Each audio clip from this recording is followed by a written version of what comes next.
Hello everyone, स्वागत है आप सभी का एक बार फिर से आपके अपने YouTube channel one day exam study platform पे। मैं दीर्घा स्वागत करती हूँ आप सभी का। तो दोस्तों, हम लोग यहाँ पर केवीएस पीआरटी के लिए प्रिपरेशन कर रहे हैं। खासतौर से अगर हम सब्जेक्ट को लेकर के बात करते हैं तो हम लोग यहाँ पर ईवीएस यानी कि जो आपकी पर्यावरण अध्ययन है उससे रिलेटेड हम लोग यहाँ पर एनसीईआरटी के जितने भी प्रश्न होंगे उन सभी को कवर करेंगे, ताकि हमारी जो प्रिपरेशन है केवीएस के लिए बहुत ही स्ट्रांग हो सके। और जो भी साथी चैनल पे पहली बार आए हैं सभी लोग क्लास को लाइक करके चैनल को सब्सक्राइब करके नोटिफिकेशन वाली बेल को प्रेस कर देंगे, ताकि आने वाली जितनी भी वीडियोस होंगी उन सभी का नोटिफिकेशन आप तक पहुंचता रहेगा और आप सभी लोग क्लास से कनेक्ट रहेंगे। तो चलिए स्टार्ट करते हैं आज की अपनी क्लास को। और यहाँ पर हम लोग पहला क्वेश्चन देखेंगे। क्वेश्चन नंबर 1 देखिए आपसे क्या कह रहा है। भूमध्य रेखा, कर्क रेखा और मकर रेखा, ये जो तीनों रेखाएं हैं, इन तीनों में से निम्न में से किस एक महाद्वीप से होकर के गुजरती हैं। विकल्प क्या दिए गए हैं। इंडोनेशिया, अफ्रीका, दक्षिणी अमेरिका, ऑस्ट्रेलिया। तो आप सभी लोगों को बताना है कि आपकी जो भूमध्य रेखा है, कर्क रेखा है और मकर रेखा है, ये किस एक महाद्वीप से होकर के गुजरती हैं। सभी साथी का आंसर आना चाहिए।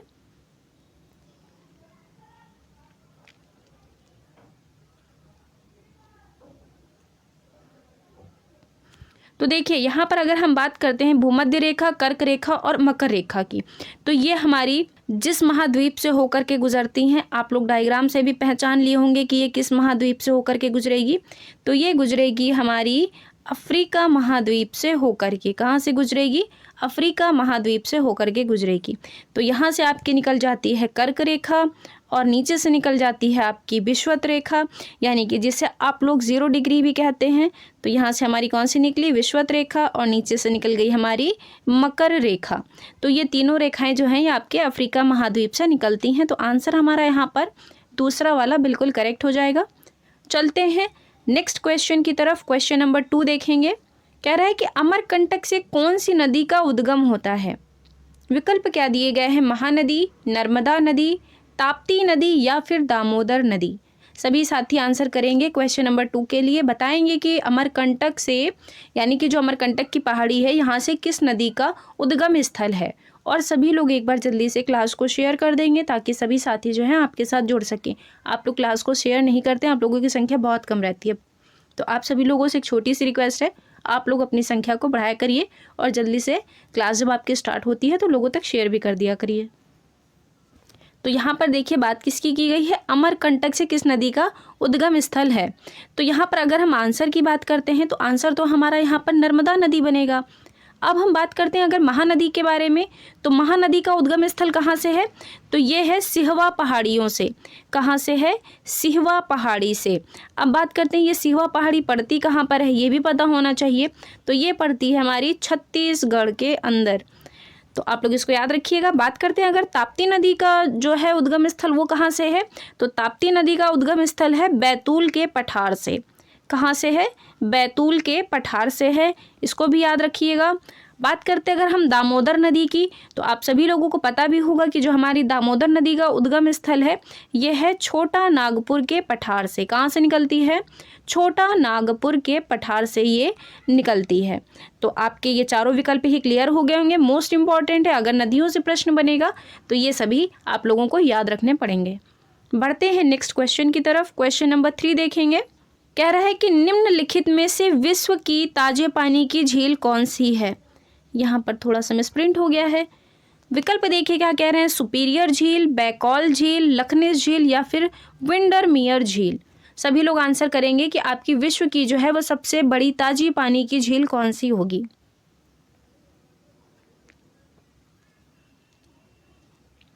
तो देखिए अगर हम लोग बात करते हैं जो आपकी बड़ी बड़ी झीलें कौन सी है, तो इसके अंदर आपकी जो 5 लेख हैं वो ज़्यादा इम्पॉर्टेंट हैं। तो देखिए अगर हम आंसर की बात करते हुए चलते तो यहाँ पर हम लोगों को दिख भी रहा होगा, पहले वाले विकल्प के अंदर ही दिया गया है। सुपीरियर झील जो है ये विश्व की सबसे बड़ी ताजे पानी की झील कहलाती है। आंसर हमारा यहाँ पर पहला बन गया। अब बात करते हैं और कौन सी झीलें हैं। तो सुपीरियर झील के साथ आपकी मिशिगन झील, इसी के साथ आपकी ईरी, ओंटेरियो, ह्यूरन, तो ये सारी झीलें जो हैं आपकी ये बड़ी झीलों के अंतर्गत आती हैं। बढ़ते हैं अगले क्वेश्चन की तरफ। क्वेश्चन नंबर 4 देखेंगे। ऊर्जा का एक पोषण स्तर से दूसरे पोषण स्तर में स्थानांतरण कितना होता है? विकल्प क्या दिए गए हैं? 10%, 25%, 5% या फिर 7%।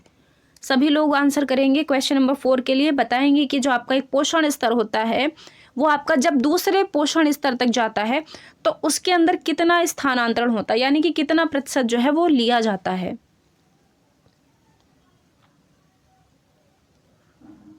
तो यहाँ पर अगर हम बात करते हैं पोषण स्तर की, तो यहाँ पर जो है वो 10% का स्थानांतरण होता है। कितना स्थानांतरण होता है?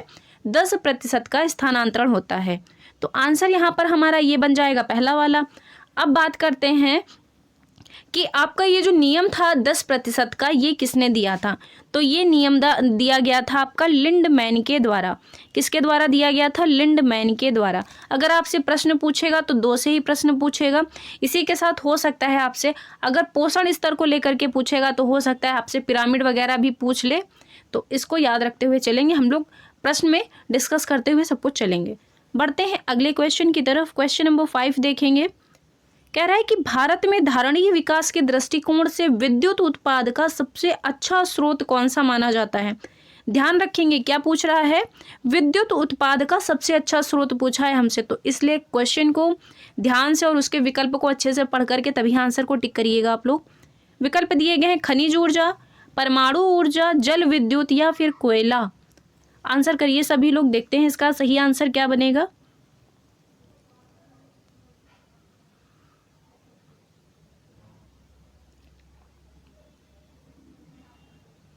तो यहाँ पर सही आंसर क्या बनेगा? ये बन जाएगा हमारा जल विद्युत। आंसर कौन सा बनेगा? जल विद्युत। हम सभी लोगों को पता है कि जल के द्वारा जो है बिजली वगैरह पैदा करी जाती है, जिससे कि आपका बिजली तैयार होती है और हम लोग वो यूज़ भी करते हैं। बढ़ते हैं अगले क्वेश्चन की तरफ। क्वेश्चन नंबर 6 देखेंगे। कह रहा है कि दालें किस परिवार से संबंधित है? जैसे कि आपकी मूंग की दाल होगी या अरहर की दाल होगी ना, ये जो सब दालें होती हैं, यही पूछ रहा है आपसे कि ये किस परिवार के अंतर्गत आती हैं। विकल्प दिए गए हैं पेपिलियोनेसी, सोलेनेसी, फैबिएसी या फिर लिलिएसी। आंसर करिए सभी लोग क्वेश्चन नंबर 6 के लिए।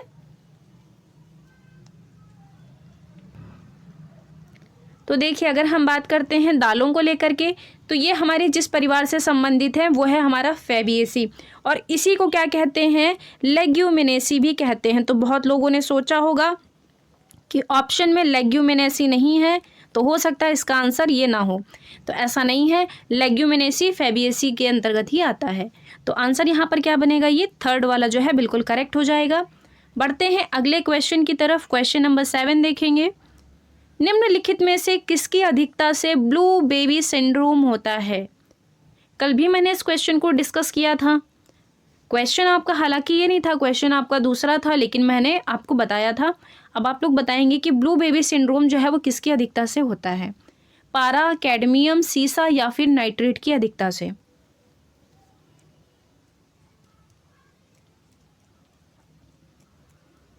तो यहाँ पर सही आंसर क्या बनेगा? ये हमारा फोर्थ वाला जो है बिल्कुल करेक्ट हो जाएगा। अब आप लोगों को बताना है कि कैडमियम, यानी कि जो आपका कैडमियम है, इससे कौन सा रोग होता है। सभी साथियों का आंसर कमेंट बॉक्स में आएगा और क्लास ख़त्म होने के बाद में सभी लोग आंसर करेंगे इस क्वेश्चन के लिए। चलते हैं अगले क्वेश्चन की तरफ। क्वेश्चन नंबर 8 देखेंगे। कह रहा है कि एक फूल के नर प्रजनन भागों यानी कि पुंकेसर को सामूहिक रूप से जाना जाता है। परागकण कहा जाता है, पुमंग कहा जाता है, जायांग कहा जाता है या फिर परागकोश कहा जाता है। सभी लोग बताएंगे आंसर क्वेश्चन नंबर 8 का। और एक बार जल्दी से आप लोग क्लास को शेयर कर देंगे, और जो भी साथी चैनल पे पहली बार आए हैं सभी लोग क्लास को लाइक करके, चैनल को सब्सक्राइब करके, नोटिफिकेशन वाली बेल को भी प्रेस कर देंगे, ताकि आने वाली जितनी भी क्लासेस होंगी आपकी केवीएस को लेकर के, उन सभी का नोटिफिकेशन आप तक पहुँचता रहेगा। तो यहाँ पर देखिए किसकी बात की गई है? जो आपका फूल का नर प्रजनन अंग होता है यानी कि पुंकेसर, तो ये आता है हमारा पुमंग के अंतर्गत। तो आंसर हमारा क्या बनेगा? ये सेकंड वाला जो विकल्प है बिल्कुल करेक्ट हो जाएगा। बढ़ते हैं नेक्स्ट क्वेश्चन की तरफ। क्वेश्चन नंबर 9 देखेंगे। कह रहा है कि घटपर्णी पौधा किस राज्य में देखने को मिलता है? विकल्प दिए गए हैं मिजोरम, मेघालय, केरल या फिर अरुणाचल प्रदेश। आंसर करिएगा सभी साथी क्वेश्चन नंबर 9 के लिए।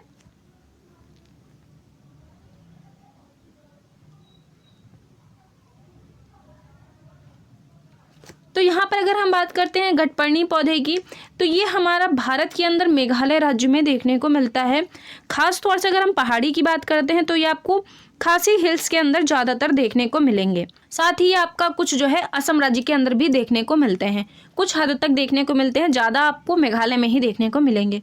अब बात आती है मेघालय के साथ साथ ही आपको इंडोनेशिया और साथ ही आपको ऑस्ट्रेलिया में भी देखने को मिलेंगे। बात आती है अगर मिज़ोरम के बारे में, तो मिज़ोरम के अंदर जो आपका नृत्य किया जाता है वो चेराउ नृत्य किया जाता है।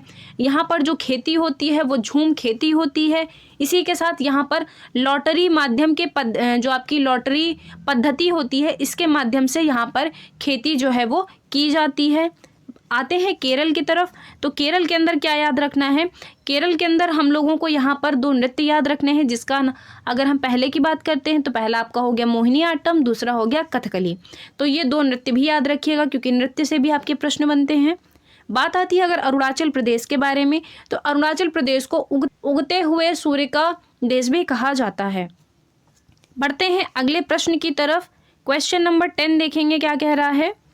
निम्नलिखित में से क्या वनों में पेड़ों की छाल के ऊपर अधिकतर क्या उगे हुए मिलते हैं। आप लोगों ने देखा होगा जो पेड़ वगैरह हो जाते हैं आपके, जब वो भीग जाते हैं खास तौर से, तब आप लोगों ने देखा होगा छोटा छोटा जो है वो वहाँ पर आपको वाइट वाइट सा उगा हुआ दिखाई देता है। तो वही पूछ रहा है आपसे कि वो जो उगा रहता है वो क्या चीज़ होती है। विकल्प देखिए यहाँ पर क्या दिए गए हैं, प्रोटोजोआ, जीवाणु, लाइकेन या फिर कवक। सभी लोग आंसर करेंगे। क्वेश्चन नंबर 10 के लिए आप लोगों ने देखा होगा कि आपके जो पेड़ वगैरह होते हैं उस पर कुछ वाइट वाइट सा फफूंद जैसी कुछ ऐसे आपको देखने को मिलती है। तो वही आपसे पूछ रखा है ये जो होता है ये आपको क्या चीज़ वहाँ पर दिखाई देती है। सभी साथी आंसर करेंगे क्वेश्चन नंबर 10 के लिए, बताएंगे कि इस प्रश्न का सही उत्तर क्या बनेगा।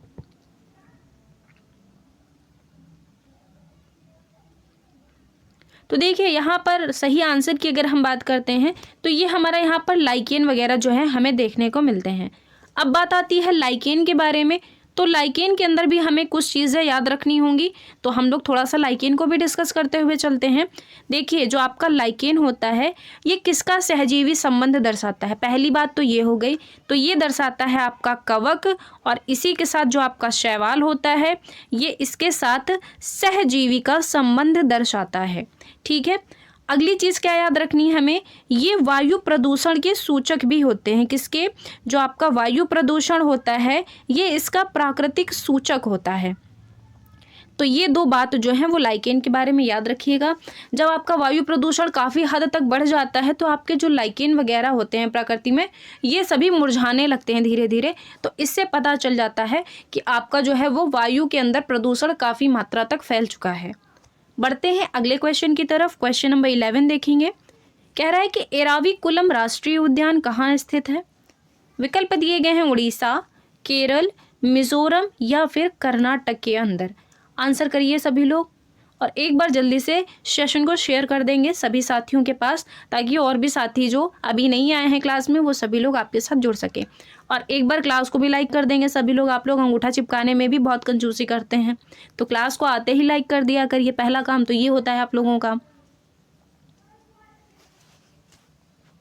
तो देखिए यहाँ पर एराविकुलम राष्ट्रीय उद्यान की बात कर रहा है, तो सिंपल सा है, ये हमारा कहाँ स्थित है, ये स्थित है हमारा केरल राज्य के अंदर। और अगर हम केरल की बात करते हैं, पहले तो हमने आगे बात कर ली केरल के अंदर कि यहाँ पर आपके 2 नृत्य किए जाते हैं, जो कि एक कथकली हो गया, दूसरा आपका हो गया मोहिनीअट्टम। इसी के साथ केरल राज्य के अंदर आपका टैपियोका खाया जाता है। क्या खाया जाता है यहाँ पर, टैपियोका खाया जाता है, जो कि एक प्रकार का जड़ भी है और एक प्रकार की सब्जी भी है। साथ ही आपका केरल के अंदर जिस साधन का प्रयोग किया जाता है, तो यहाँ पर सबसे फेमस अगर साधन की बात करते हैं तो यहाँ पर जो नाव होती है वो है आपकी वल्लम नाव, और इसी के साथ जो फेरी होती है, इन दोनों का ही प्रयोग जो है वो यातायात के रूप में किया जाता है। अगर केरल से आपका प्रश्न बनेगा तो इन दोनों से संभावना ज़्यादा लगती है कि यहाँ से ही प्रश्न बना के देगा आपको, अगर KVS में देगा तो। चलते हैं अगले क्वेश्चन की तरफ। क्वेश्चन नंबर 12 देखेंगे। कह रहा है कि वर्षा जल का अधिकतम अवशोषण किसके द्वारा किया जाता है। यहाँ पर वनों की बात कर रहा है, यानी कि जो आपका वर्षा जल होता है, जब आपकी बारिश वगैरह होती है तो सबसे ज़्यादा किन वनों के द्वारा जो है ये ऑब्जर्व किया जाता है। उष्णकटिबंधीय सवाना वनों के द्वारा, या फिर उष्णकटिबंधीय सदाबहार वन के द्वारा, अगला कह रहा है कि उष्णकटिबंधीय पर्णपाती वनों के द्वारा। अब आप लोगों को आंसर करना है जल्दी से। चौथा कह रहा है इनमें से कोई नहीं।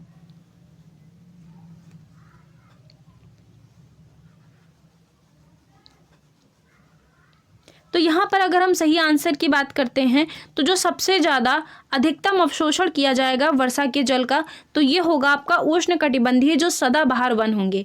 नाम से ही पता चल रहा है कि ये आपके जो है 12 महीने खिले रहेंगे, तो सिंपल सा मतलब है कि इन्हीं के द्वारा जो है सबसे ज़्यादा जल का अवशोषण किया जाएगा। तो आंसर यहाँ पर जो है वो दूसरा वाला विकल्प आपका बिल्कुल करेक्ट होगा।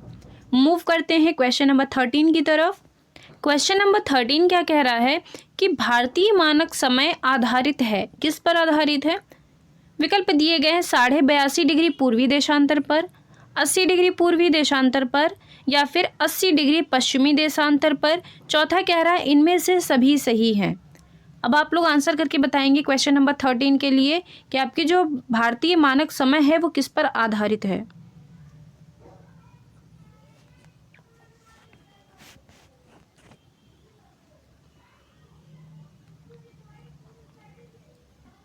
तो यहाँ पर अगर हम सही आंसर की बात करते हैं तो ये हमारा क्या बनेगा, ये हो जाएगा पहला वाला 82.5 डिग्री पूर्वी देशांतर पर।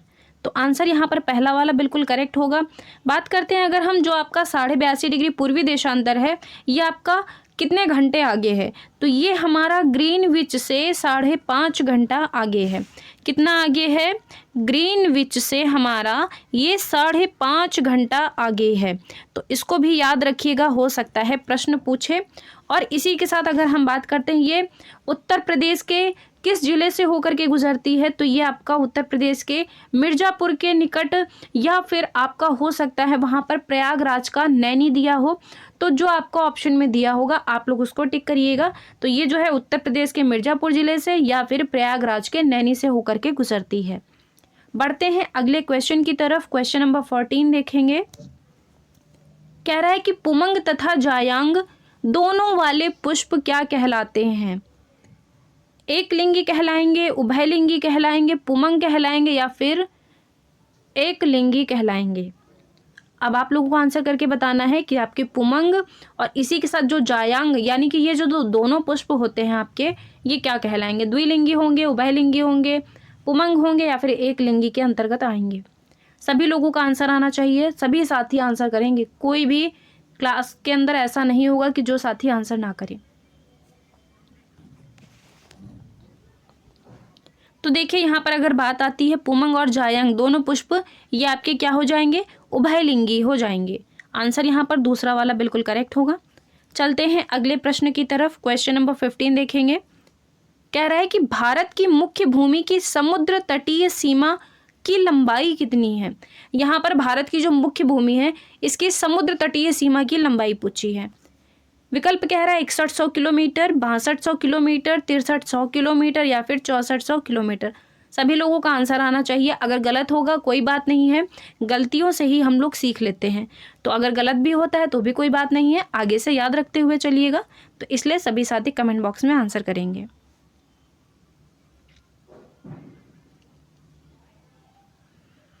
तो देखिए यहाँ पर जो हमारी समुद्र तटीय सीमा की लंबाई है ये है हमारी 6100 किलोमीटर।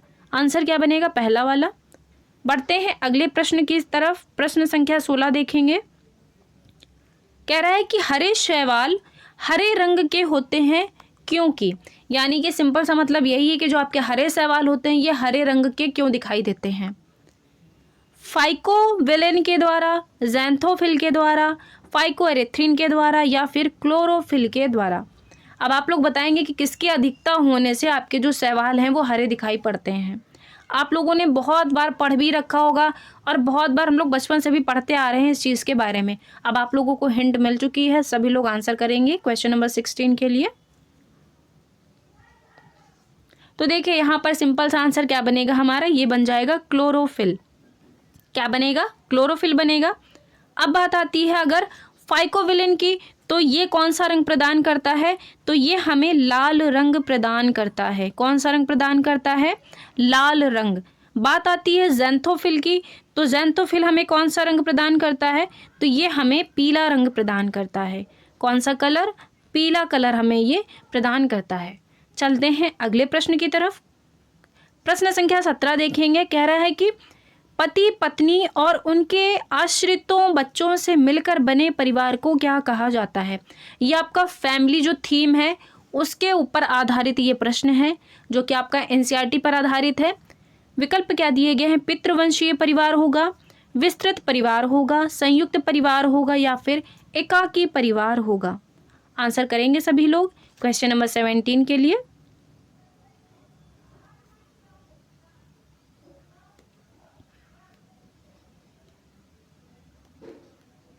तो यहाँ पर देखिए पति पत्नी और जो उनके आश्रित बच्चे हैं उनसे जो मिलकर परिवार होगा वो क्या कहलाएगा, ये कहलाएगा एकाकी परिवार, यानी कि सिंपल सा मम्मी पापा और उनके बच्चे, जो कि एकाकी परिवार के अंतर्गत आता है। चलते हैं अगले प्रश्न की तरफ। क्वेश्चन नंबर 18 देखिए क्या कह रहा है, निम्नलिखित में से किसके द्वारा हृदय स्पंदन मापा जाता है। विकल्प दिए गए स्फेग्नोमोनोमीटर, ईईजी, स्टेथोस्कोप, ईसीजी। आंसर करिए, जल्दी से आंसर करिए सभी लोग क्वेश्चन नंबर 18 के लिए। तो यहाँ पर किसकी बात की जा रही है, हृदय स्पंदन की। तो ये किससे नापा जाता है, ये मापा जाता है आपका स्टेथोस्कोप के द्वारा। आप लोगों ने देखा भी होगा जब आप लोग डॉक्टर के पास जाते हैं तो वो आपका स्टेथोस्कोप से आपकी जो है वो हार्ट बीट को चेक करता है। अब बात आती है यहाँ पर विकल्पों की भी। तो यहाँ पर स्फेग्नोमोनोमीटर आपका क्या कार्य करता है, तो स्फेग्नोमोनोमीटर जो होता है ये आपका ब्लड प्रेशर को मापता है। क्या करता है, ब्लड प्रेशर को मापता है। बात आती है यहाँ पर ईईजी की। तो ईईजी क्या होता है, पहले तो हमें इसकी फुल फॉर्म पता होनी चाहिए। तो ईईजी की फुल फॉर्म होती है इलेक्ट्रोइंसेफेलोग्राम। क्या कहलाएगी, इलेक्ट्रोइंसेफेलोग्राम कहलाएगी। और इसके अंतर्गत आता क्या चीज़ है, यानी कि ये जो है आपकी किससे संबंधित है, तो आपकी ये ब्रेन की जितनी भी एक्टिविटी होती है उनसे संबंधित है। किससे संबंधित है, ये जो आपकी ब्रेन की एक्टिविटी होती है ये उसको मापता है। बात आती है ईसीजी की। तो ईसीजी का फुल फॉर्म क्या होता है, तो इसका फुल फॉर्म है इलेक्ट्रोकार्डियोग्राम। इलेक्ट्रोकार्डियोग्राम सिंपल सा हमें पता भी चल रहा है, इसके अंदर कार्डियो वर्ड आ रहा है। तो कार्डियो अगर जहाँ पर भी दिया होगा तो वो आपका हार्ट से रिलेटेड होता है। ये आपका एक तरह से टैग वर्ड हो जाता है। तो इससे भी ध्यान रख सकते हैं हम लोग कि आपका जो ईसीजी है ये आपका इलेक्ट्रोकार्डियोग्राम इसकी फुल फॉर्म होती है। ये आपकी हार्ट की जो रिदम होती है उसको मापती है। क्या करती है, ये आपकी जो हार्ट की रिदम होती है उसको मापती है।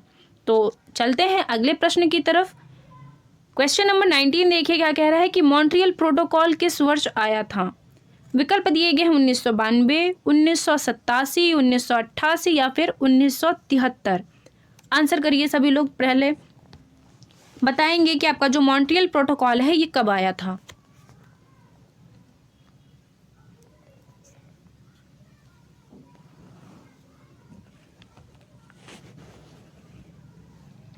तो आपका मॉन्ट्रियल प्रोटोकॉल आया था 1987 में। कब आया था, 1987 में। तो आंसर हमारा यहाँ पर दूसरा वाला विकल्प जो है सही बनेगा।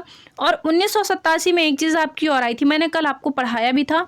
1987 में आपका हिम तेंदुआ परियोजना आई थी। क्या आई थी, हिम तेंदुआ परियोजना आई थी आपकी 1987 के अंदर। बात आती है 1992 में क्या हुआ था, तो यहाँ पर आपकी अर्थ समिट आई थी।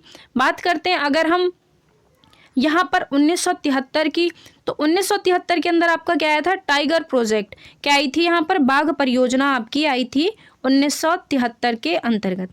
चलते हैं अगले प्रश्न पर। प्रश्न संख्या 20 देखिए क्या कह रहा है, लॉयन टेल्ड मकाके कहाँ पाया जाता है। विकल्प क्या दिए गए हैं, इंडो हिमालय, पूर्वी घाट, पश्चिमी घाट या फिर इनमें से कोई नहीं। आंसर करेंगे सभी साथी, बताएंगे कि आपका जो लॉयन टेल्ड मकाक है ये कहाँ पर पाया जाता है। यानी कि आपका ये जो होता है ये एक तरह से शेर की शक्ल का दिखने वाला आपका बंदर होता है। तो अगर हम देखिए सही आंसर की बात करते हैं तो इसका हमारा सही आंसर क्या बनेगा, ये बन जाएगा हमारा पश्चिमी घाट। क्या बनेगा, पश्चिमी घाट बन जाएगा। बात करते हैं अगर हम पश्चिमी घाट की, तो पश्चिमी घाट का जो सर्वोच्च शिखर पर्वत है वो क्या कहलाएगा, तो पश्चिमी घाट का जो सर्वोच्च पर्वत शिखर है ये कहलाएगा हमारा अन्नाईमुडी शिखर क्या कहलाएगा? अन्नाईमुडी शिखर। अब हम बात करते हैं अगर यहाँ पर पश्चिमी घाट की, तो पश्चिमी घाट को और क्या कहा जाता है? तो पश्चिमी घाट को सह्याद्री भी कहते हैं। क्या कहते हैं? सह्याद्री भी कहते हैं, आप लोगों ने पढ़ा भी होगा। चलते हैं अगले प्रश्न की तरफ। प्रश्न संख्या 21 देखिए, निम्नलिखित में से कौन सा देश ध्रुवीय प्रदेश के अंतर्गत नहीं आता है? ध्रुवीय प्रदेश की बात कर रहा है।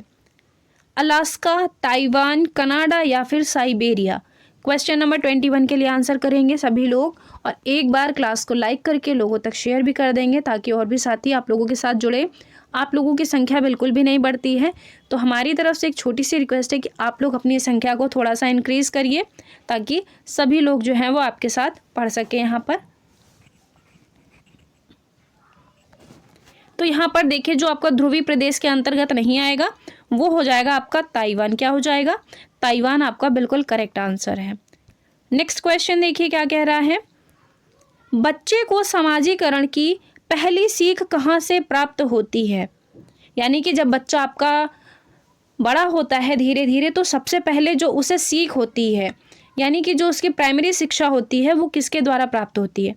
क्या उसे विद्यालय के द्वारा मिलती है, समाज के द्वारा मिलती है, घर परिवार के द्वारा मिलती है, या फिर सोशल मीडिया के माध्यम से मिलती है? आंसर करेंगे, बहुत ही इजी क्वेश्चन है, सभी लोगों को पता होगा।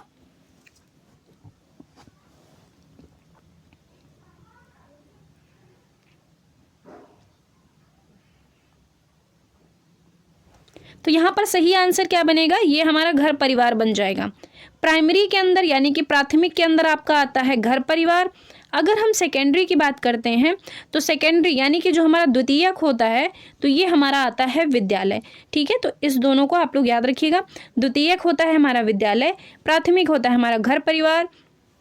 सोशल मीडिया तो कुछ होता ही नहीं है, बल्कि ये तो एक बिगाड़ने का ही माध्यम है। सोशल मीडिया आपका, ये बच्चे को बनाने का माध्यम नहीं है। ठीक है, चलते हैं अगले प्रश्न की तरफ।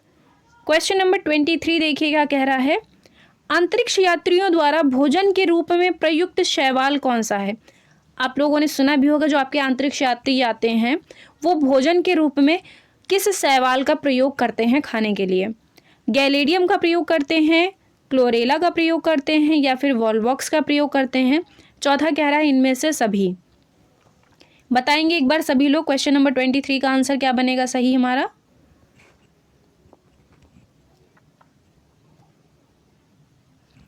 तो ये बन जाएगा हमारा क्लोरेला।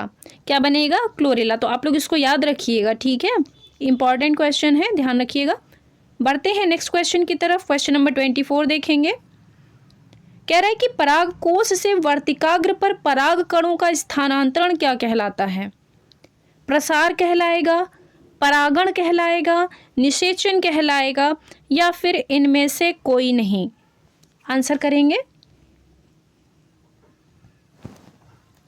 देखिए, बहुत से लोगों को पता नहीं होगा, तो चलिए अब हम आपको इसका आंसर बता देते हैं। इसका आंसर क्या बनेगा हमारा? ये बनेगा परागण। क्या बन जाएगा? परागण।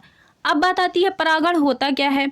तो देखिए, परागण आपके जो होते हैं ये पराग कणों का पराग कोश से जब एक ही पुष्प या फिर एक ही जाति का अलग अलग पुष्प होगा, तो उसका जो वर्तिकाग्र तक पहुंचना होगा वो ही क्या कहलाएगा? आपका परागण कहलाएगा। एक बार फिर से सुन लीजिए आप लोग क्या कह रहे हैं।